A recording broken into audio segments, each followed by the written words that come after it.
നമസ്കാരം. ഞാനിന്നിവിടെ ചൊല്ലാൻ പോകുന്നത് ഇഞ്ചക്കാട് ബാലചന്ദ്രൻ സാറുടെ ഇനി വരുന്നൊരു തലമുറയ്ക്ക് ഇവിടെ വാസം സാധ്യമോ എന്ന കവിതയാണ്.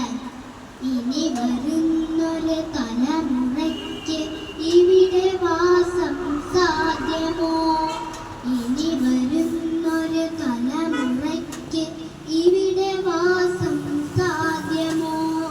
മലിനമായ ജലാശയം അതിമലിനമായൊരു ഭൂമിയും, മലിനമായ ജലാശയം അതിമലിനമായൊരു ഭൂമിയും.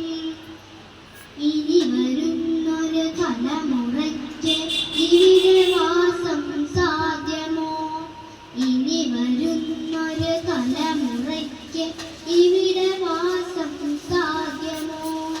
തണലു കിട്ടാൻ തപസിലാണെന്നിവിടെയെല്ലാം മലകളും, ദാഹനീരിന് നാവു നീട്ടി വലഞ്ഞു പുഴകൾ സർവ്വതും. കാറ്റുപോലും വീർപ്പടക്കി കാത്തു നിൽക്കും നാളുകൾ, കാറ്റുപോലും വീർപ്പടക്കി കാത്തു നിൽക്കും നാളുകൾ. ഇവിടെ എന്നൻ പിറവി എന്ന വിത്തുകൾ തൻ മന്ത്രണം, ഇവിടെ എന്നൻ പിറവി എന്ന വിത്തുകൾ തൻ മന്ത്രണം.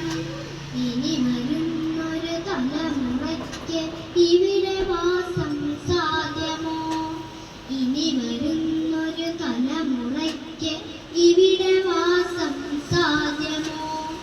ഇലകൾ മൂളിയ മർമരം, കിളികൾ പാടിയ പാട്ടുകൾ ഒക്കെ ഇന്നു നിലച്ചു കേൾപ്പത് പൃഥ്വി തന്നുടെ നിലവിളി. നിറങ്ങൾ മായും ഭൂതലം വസന്തമിന്നു വരാത്തിടം, നിറങ്ങൾ